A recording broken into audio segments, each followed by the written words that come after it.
Honorable Minister of External Affairs and Overseas Indian Affairs, मेरे सभी पत्रकार साथी और my colleagues in the department,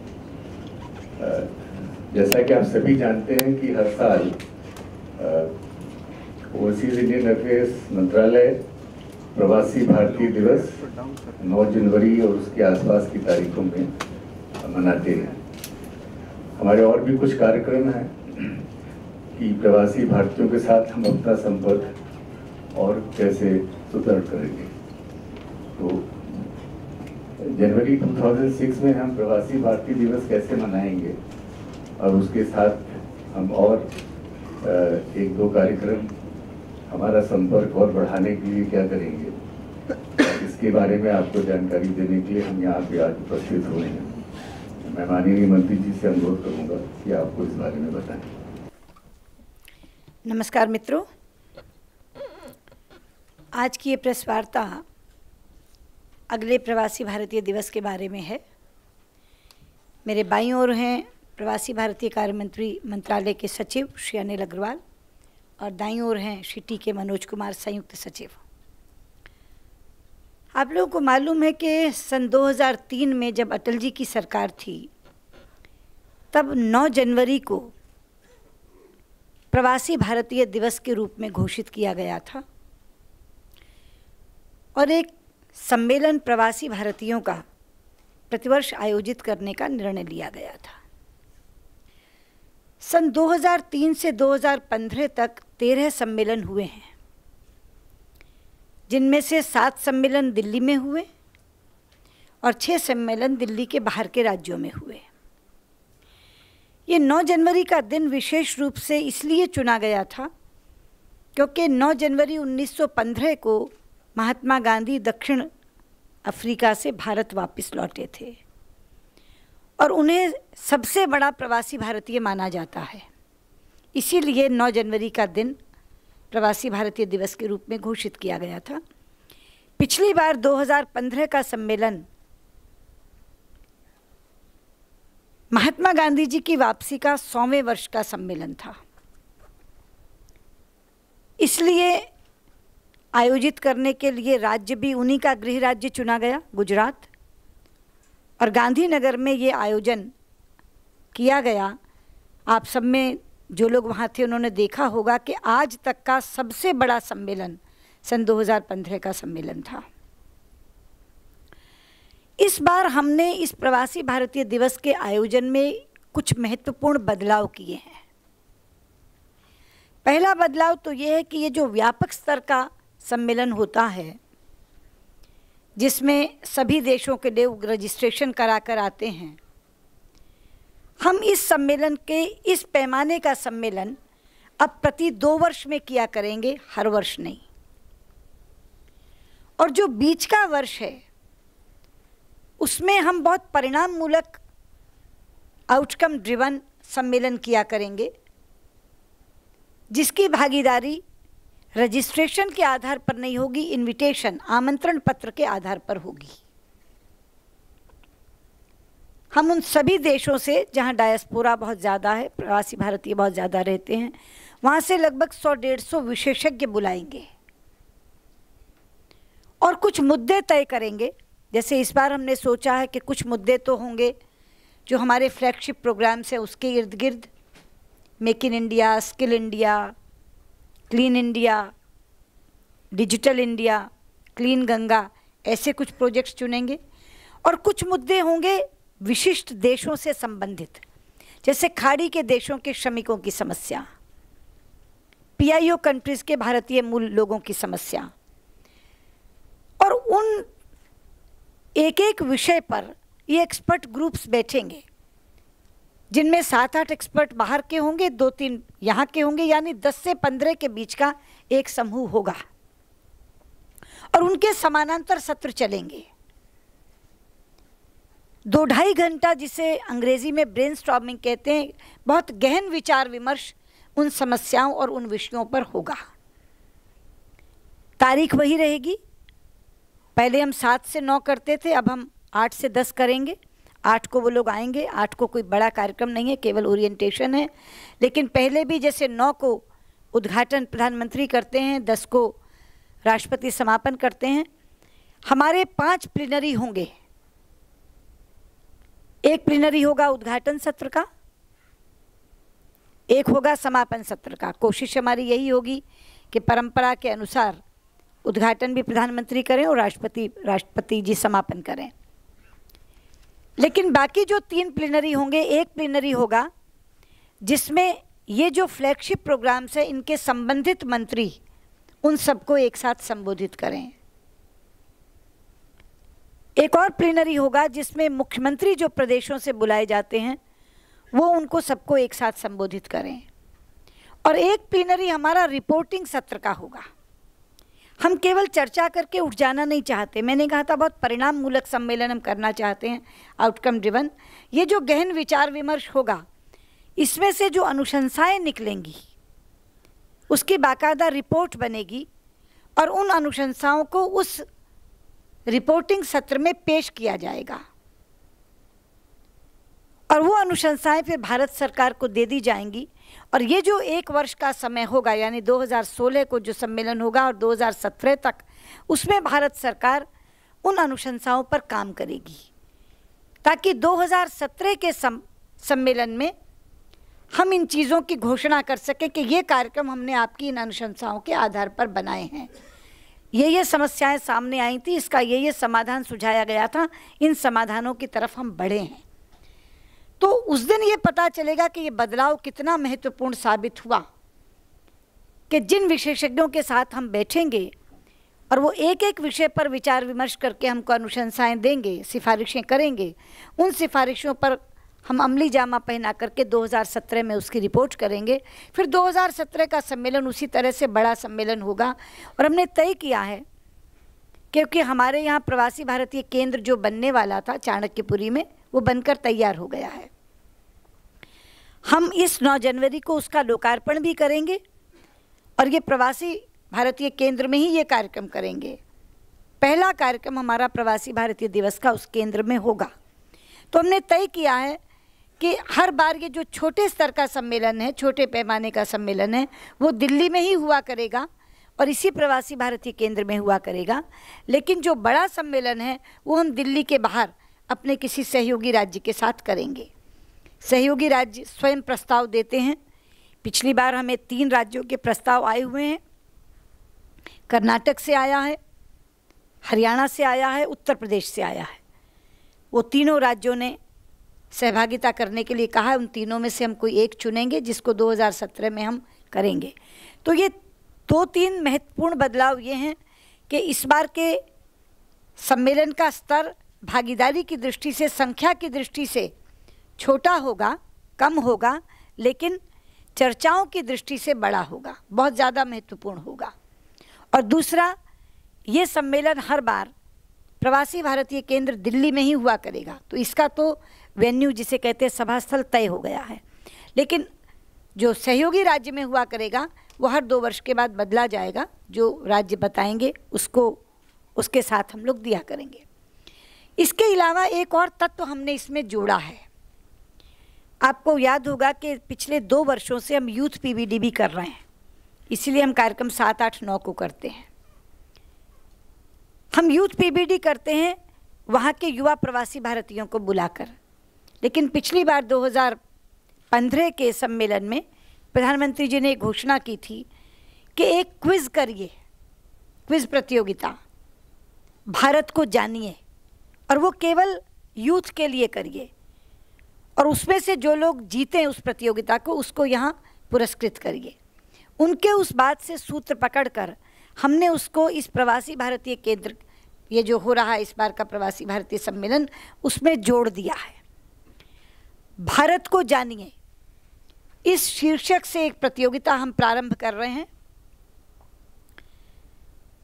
बाहर रहने वाले भारतीय युवाओं के लिए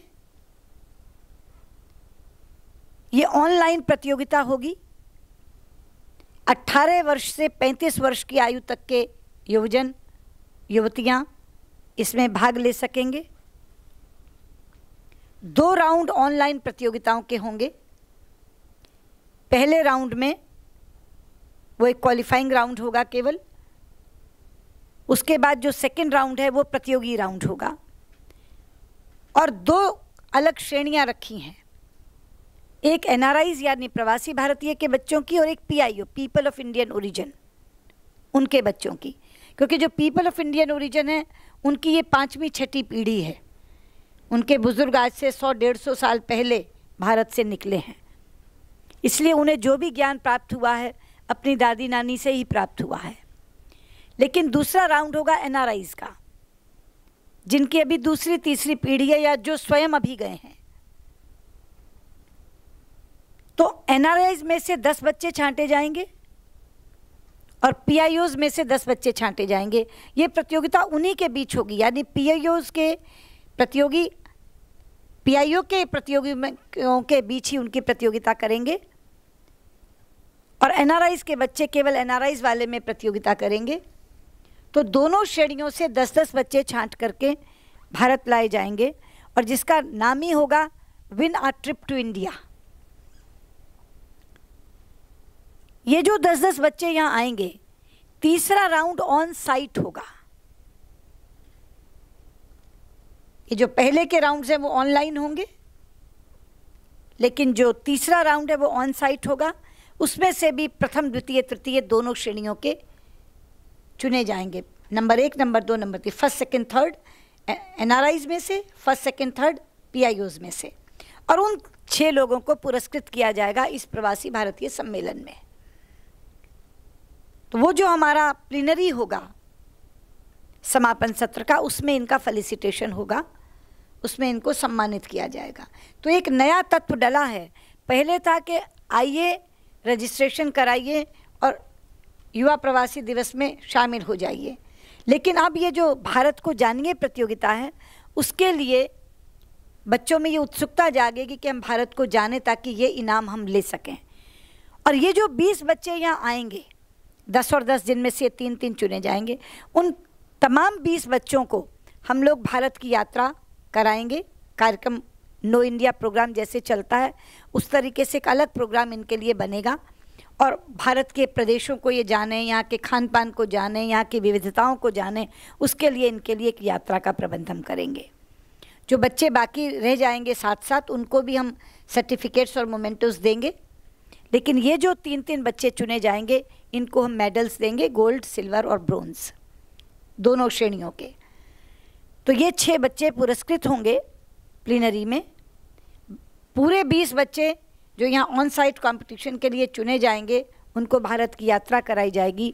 तो ये जो प्रवासी भारतीय कार्य मंत्रालय का एक ये मैंडेट भी है कि हम प्रवासी भारतीयों की केवल सुरक्षा ही नहीं करें, बल्कि प्रवासी भारतीयों की रुचि का परिष्कार करें और उनको भारत के बारे में ज़्यादा से ज़्यादा जानकारी दें।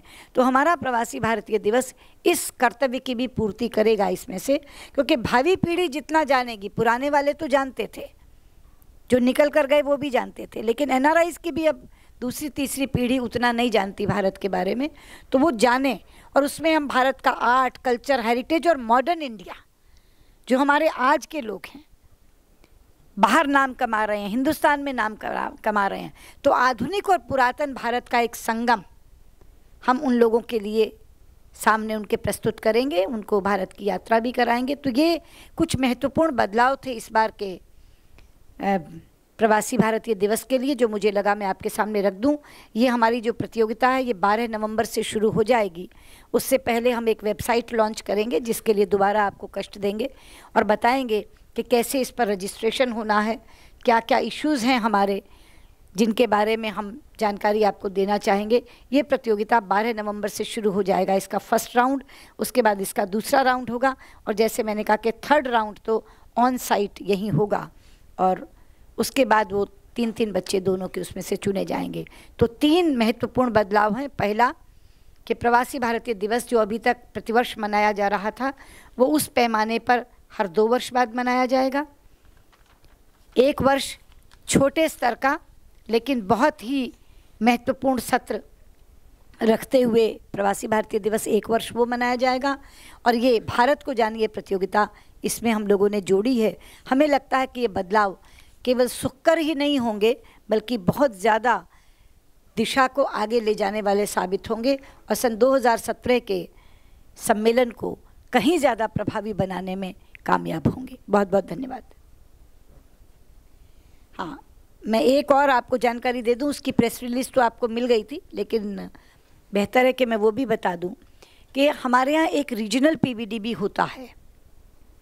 वो रीजनल पीबीडी हम हमेशा हिंदुस्तान के बाहर करते हैं और उन देशों में करते हैं जहाँ भारतीयों की संख्या ज़्यादा है। इस बार हमने इसके लिए लॉस एंजलिस को चुना है और ये वो देश है अमेरिका जहाँ अगर एक देश गिना जाए जिसमें सबसे ज़्यादा भारतीय हैं तो वो अमेरिका आता है। एक अकेले देश में सबसे ज़्यादा भारतीयों की संख्या अमेरिका में है। तो इस बार का रीजनल पीबीडी हम लोग लॉस एंजलिस में करेंगे। 14-15 नवंबर की तारीखें रखी गई हैं। यहाँ से हम लोगों ने पहले एक प्रेस रिलीज़ दी थी, इसके बारे में लिखित में दी थी क्योंकि मैं न्यूयॉर्क में थी और न्यूयॉर्क में सेक्रेटरी कैरी के साथ मैंने इसकी घोषणा की थी अपनी जॉइंट स्टेटमेंट में। उसमें सेक्रेटरी कैरी भी डिनर देने की बात कर रहे हैं और बहुत खुश थे कि वो उसमें मेरे साथ शामिल होंगे। तो लॉस एंजलिस में ये 14-15 नवंबर को हमारा रीजनल पीबीडी होगा। इस बार से हम ये भी तय कर रहे हैं कि हम मिनी आरपीबीडीज भी करें वर्ष में 2 जगह। तो अगर कुल मिलाकर के आप ये देखेंगे तो एक प्रवासी भारतीय दिवस छोटे पैमाने या बड़े पैमाने का देश में हुआ करेगा हर वर्ष एक आरपीबीडी जो पहले से चला आ रहा है उस परंपरा को जारी रखते हुए किसी भी दूसरे देश में हम करेंगे और 2 मिनी आरपीबीडीज वो भी दूसरे देशों में होंगे, लेकिन जहाँ संख्या मुकाबलतन कम है, अपेक्षाकृत कम है, ऐसे देश हम उनके लिए चुन लिया करेंगे। क्योंकि बड़ा पीबीडी तो हम उन राज्यों में करते हैं, उन प्रदेशों में करते हैं और उन देशों में करते हैं जहाँ बहुत बड़ी संख्या वाले देश हैं, लेकिन जो छोटी संख्या वाले देश भी है वो स्वयं को उपेक्षित महसूस ना करें, इसलिए 2 मिनी आरपीबीडीज।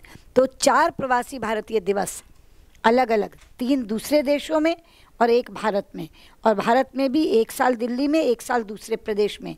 इस तरह इन प्रवासी भारतीय दिवसों को मनाने की योजना हम लोगों ने बनाई है। मैंने आपके सामने विषय रखा है, कोई आपका प्रश्न हो तो केवल इसी विषय से संबंधित। आज मैं ईएएम के तौर पे नहीं आई हूँ, आज मैं मोइया के मिनिस्टर के तौर पे आई हूँ। केवल इसी विषय से संबंधित अगर आप कोई बात पूछना चाहें तो मैं हाजिर हूँ।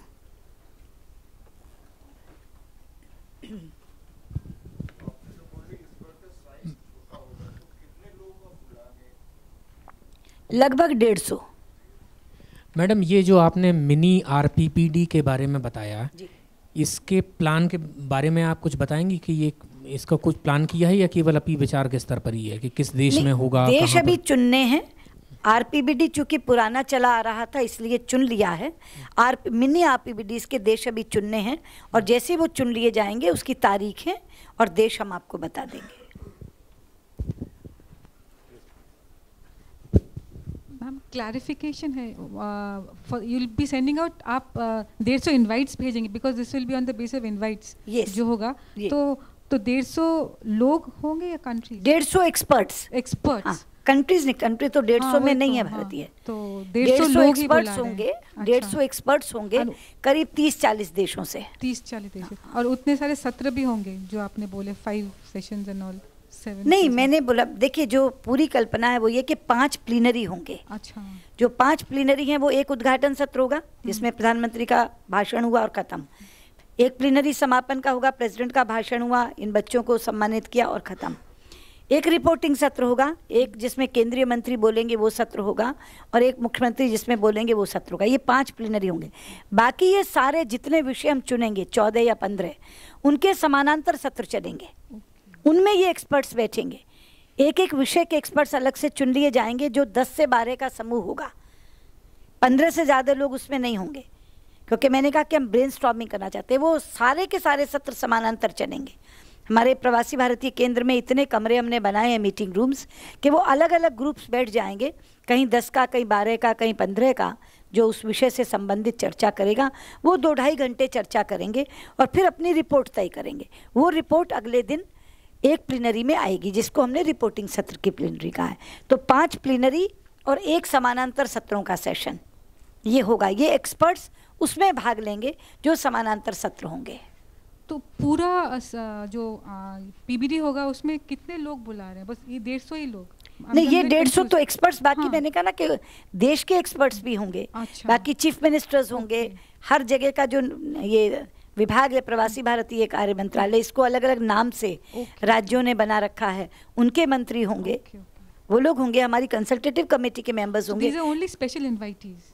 They are special invitees as experts. अच्छा, and the delegates who will come? नहीं, यही डेलीगेट्स हैं इसमें। इसमें यही डेलीगेट्स हैं। What is the? मैंने बताया ना, अभी तक जो बड़ा होता था वो केवल एक मेले का रूप ले लेता था, उसमें कोई गहन और अच्छी चर्चा नहीं हो पाती थी। लोग आए, मिले, एक दूसरे से मिले, खाना खाया, एक उत्सव का माहौल होता था। लेकिन उनकी जो समस्याएं हैं उन पर गहन चिंतन हो जाए, उनकी कोई रिपोर्ट्स आ जाएं। अगर आप देखेंगे तो ये 13 जैसे हुए पहले, तो उनकी कोई ऐसी रिपोर्ट्स आ जाएं कि जिससे भारत सरकार को लगे हमें ये करना चाहिए। ऐसा कुछ नहीं होता था, भाग दौड़ के सम्मेलन होते थे और उसमें उत्सव का वातावरण ज़्यादा होता था बजाय अध्ययन के। ये एकेडमिक होगा और इसमें उनसे संबंधित, जैसे मैंने कहा, केवल एक सत्र इसी पर हो रहा है, एक समानांतर सत्र कि खाड़ी के देशों में श्रमिकों की समस्या क्या है। अब उसमें केवल इसी पर चर्चा हो रही है 2-2.5 घंटे, और वो भी वो एक्सपर्ट्स बैठ करके कर रहे हैं जो उससे वाबस्ता हैं, जो उससे संबंधित हैं। PIO कंट्रीज़ की समस्याएं, उस पर वो लोग बात कर रहे हैं। हमारी जो ऑर्गेनाइजेशंस हैं इंडियन कम्युनिटी की, उनकी अपनी कोई समस्याएं हैं, वो उस पर बात कर रहे हैं। और फिर वो बात करने के बाद हमें कह रहे हैं सिफारिशें करके कि आप ये काम करो, हमारी समस्याओं का समाधान करो। तो इसीलिए मैंने कहा वो आउटकम ड्रिवन नहीं होता था, उसमें फेस्टिविटी ज़्यादा होती थी। अब हम कह रहे हैं कि एक सम्मेलन को हम आउटकम ड्रिवन करेंगे और फिर दूसरा सम्मेलन भी परिणाम मूलक हो जाएगा, क्योंकि तब तक हम उस पर काम कर चुके होंगे। तो वो जो मेला सा होता है जिसमें लोग आएंगे, उनको हम बताएंगे कि पिछले सम्मेलन में ये चीज़ हुई थी, ये हमने किया। हाँ, एक चीज़ मैं इसमें बताना भूल गई कि हम प्रवासी भारतीय दिवस पर 15 लोगों को सम्मानित भी करते हैं, जिनके नाम बाहर से आते हैं, मिशंस और वो सब भेजते हैं, उनको सम्मानित करते हैं। तो उन लोगों को ये ना लगे कि अब एक साल क्योंकि ये नहीं हो रहा तो हमारा सम्मान नहीं होगा, तो हम जो दूसरे साल सम्मान होना उसकी संख्या बढ़ाकर 30 कर रहे हैं, ताकि सम्मानित किए जाने वाले लोगों की संख्या में कमी ना आए।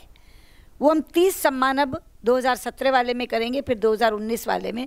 तो जो बड़ा सम्मेलन होता था उसके जो तत्व थे वो पूरे उसमें रहेंगे, लेकिन ये एक साल का जो सत्र हम करेंगे ये इतना ज़्यादा मुद्दों पर आधारित होगा, विषयों पर आधारित होगा कि इसमें से परिणाम निकाल सकेंगे हम। और वो जो समस्याएं वर्षों से बनी हुई हैं और प्रवासी भारतीय दिवस के होने के बावजूद भी ख़त्म नहीं हो पाई हैं, उनको हम लोग ख़त्म करने में कामयाब होंगे। एक मिनट। हाँ ma'am, you said that the theme this time will be on the problems faced by the Indian workers in West Asian countries. Am I right? That is only one group. Okay. One group will discuss that. Okay. On what will the other group? What are the other themes? The main theme is new paradigm shift in diaspora engagement. Okay. New paradigm. What is this? On what basis will you be selecting these experts? I mean, what would be the Indian missions? We'll tell the Indian missions. Then they will send us the names. Ma'am, this because they are.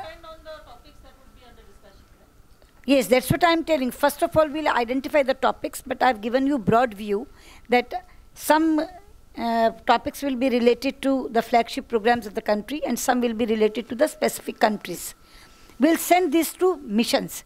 Then they will select the experts and send the names to us, because they are the ones who know who is an expert in their country about these issues. Ma'am, can you throw more light on the main theme, ma'am?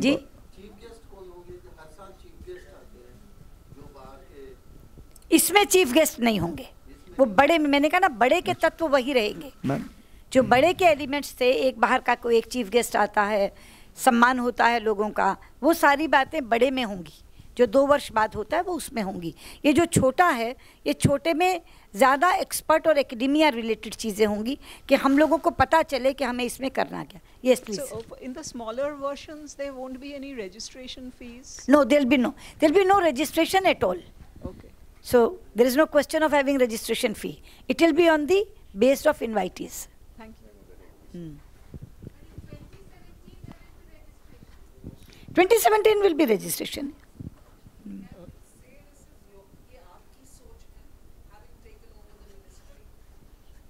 सोच कभी individual नहीं होती, collective होती है. It's a collective change, it's a collective thought. Sushma ji, the previous UPA government had announced the setting up of a NRI university. Is that under consideration even now? Or maybe under the flagship program of education, maybe somebody suggests. Maybe somebody suggests.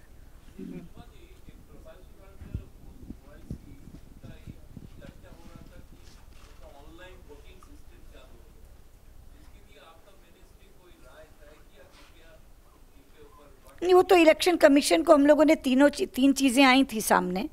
एक तो ये था कि proxy voting हो जाए, वो किसी को ऑथोराइज कर दें और वो लोग वोट कर दें, और एक ये था कि वहीं ईवीएम लगा दी जाए. तो उसमें प्रैक्टिकल चीज़ें देखी जा रही थी कि अगर आप यहाँ किसी को देते हैं वो आपका मैंडेट के अकॉर्डिंगली वोट करता है कि नहीं करता है. तो ये सारी चीज़ें भी अंडर कंसिडरेशन हैं इलेक्शन कमीशन के. ठीक है. हाँ, नहीं ये तो अब हम बुलाएंगे.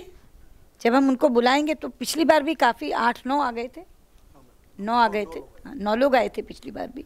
अब हम बुलाएंगे. अभी तो आज मैंने कहा ना, आज तो मैंने रोल आउट किया है केवल प्लान. अब इसके बाद हम लोग निमंत्रण देना शुरू करेंगे. हम अपनी ओर से सबको बुलाएंगे, हम सिलेक्टिव नहीं करते, हम सबको कहते हैं, फिर जो आना चाहता है उसका हम तय कर देते हैं. ये पिछले 2015 का देखने के बाद, जब मैंने स्वयं ने 2015 का किया तो उसके बाद ये लगा कि इतना बड़ा मेला होता ज़रूर है, लेकिन क्या परिणाम निकलते हैं, क्या परिणाम मूलक होता है, इसके आउटकम्स क्या हैं. तब हमको लगा कि नहीं, आउटकम्स के कारण से हमें शायद एक केवल एकेडमिक आधार का करना चाहिए, एक्सपर्ट्स के साथ बात करनी चाहिए. और ये इस मेले का अपना महत्व है, इसको हम लोग 2 बरस में एक बार करें तो चल जाएगा, लेकिन कम से कम ये जो समस्याएं हैं इनके बारे में बैठकर ब्रेनस्टॉर्मिंग करने की ज़रूरत है. इतने बड़े में इसकी चर्चा नहीं हो पाती, तभी से ये सोच बननी शुरू हुई थी. राजस्थान में जैसे वाइब्रेंट गुजरात का जो हो रहा है तो वो चालू रहे, वो अलग है बिल्कुल काम. वो केवल वाइब्रेंट गुजरात नहीं है, उसमें global investors meet Madhya Pradesh में है, रिसर्जेंट राजस्थान के नाम से राजस्थान में है, आंध्र प्रदेश ने भी कोई ऐसा नाम दिया है. तो अलग अलग जगह हो रहा. वो केवल बिजनेस ओरिएंटेड है. हाँ, वो चालू रहेंगे सबके, वो राज्यों के अपने इनिशिएटिव्स हैं और वो केवल बिजनेस ओरिएंटेड हैं. ये जो हमारा है इसमें तो पूरे डायस्पोरा की समस्याएं हैं, क्योंकि डायस्पोरा की समस्याएं राज्य तो तय नहीं कर सकते, वो तो मिनिस्ट्री ऑफ एक्सटर्नल अफेयर्स या ministry of overseas Indian affairs ही मिलकर करेगी. इसलिए इसका मैंडेट और उनका मैंडेट बिल्कुल फ़र्क है. वो राज्यों के इनिशिएटिव्स हैं, उनमें हम मदद करते हैं कि उनके वो अच्छे से अच्छे हो जाएं. तो केवल एक वाइब्रेंट गुजरात ही नहीं है, रिसर्जेंट राजस्थान है, global investors meet Madhya Pradesh में है, आंध्र प्रदेश में अब तेलंगाना भी शुरू करना जा रहा है, अभी पंजाब प्रोग्रेसिव पंजाब इसके नाम से पंजाब शुरू कर रहा है, प्रोग्रेसिव पंजाब. तो वो सब तो होगा, वो सब अलग इनिशिएटिव्स हैं, उनमें से इस पर कोई फ़र्क नहीं पड़ेगा. 2017 के लिए अभी से थोड़ी तय करेंगे. वो तो 3 राज्यों ने प्रस्ताव भेजे थे इस बार के लिए, क्योंकि उन्हें ये नहीं मालूम था कि हम इस बार छोटा करेंगे. तो वहीं पे जब मैं गांधीनगर में थी तो 3 अलग अलग मुख्यमंत्रियों के प्रस्ताव आए थे. कर्नाटक में आकर के उन्होंने बोला कि हम अगला आप कर्नाटक में कर दो, हरियाणा वालों ने कहा कि अगला आप हरियाणा में करो, उत्तर प्रदेश ने कहा कि आप अगला उत्तर प्रदेश में करो. ये 3 प्रस्ताव मेरे पास 2015 के प्रवासी भारतीय दिवस में 2016 के लिए आए थे. अब 2017 में इसमें से किसको चुनेंगे ये तब देखेंगे, लेकिन 3 प्रस्ताव पहले से आए हुए हैं सहयोगी राज्य के नाते. जी, डेलीगेट्स आते रहे हैं प्रवासी भारतीय, किसी डेलीगेट नहीं, डेलीगेट जो आए हैं उनकी ये हमेशा शिकायत रही कि हमेशा एक मेला जिसका आप भी जिक्र करेंगे केवल फेस्टिविटी हो जाती है और फाइनली जो कोई रिजल्ट है या आउटकम है वो नहीं आता. तो वो एक थॉट प्रोसेस था या दोनों मिलकर एक प्रोसेस है? उन्होंने ये कभी नहीं कहा कि आप इसको 1-2 साल में करें, क्योंकि वो कोई चाहेगा भी नहीं. वो चाहेंगे वो मेला ही आउटकम ले आए, लेकिन वो ये कभी नहीं चाहेंगे कि ये 1 साल में होने के बजाय 2 साल में हो. वहाँ से किसी ने ये प्रस्ताव नहीं किया. थॉट प्रोसेस मैंने आपसे कहा ना, 2015 का करने के बाद ये थॉट प्रोसेस चला कि अभी तक जो 13 हुए जिनमें से वो भी एक था कि क्या उसका कोई परिणाम निकलता है. तो हमको लगा कि परिणाम ऐसे ज़्यादा अच्छा निकलेगा कि उसको उतने बड़े पैमाने पर 2 वर्ष में करें और 1 वर्ष इस तरीके का करें, ठीक है?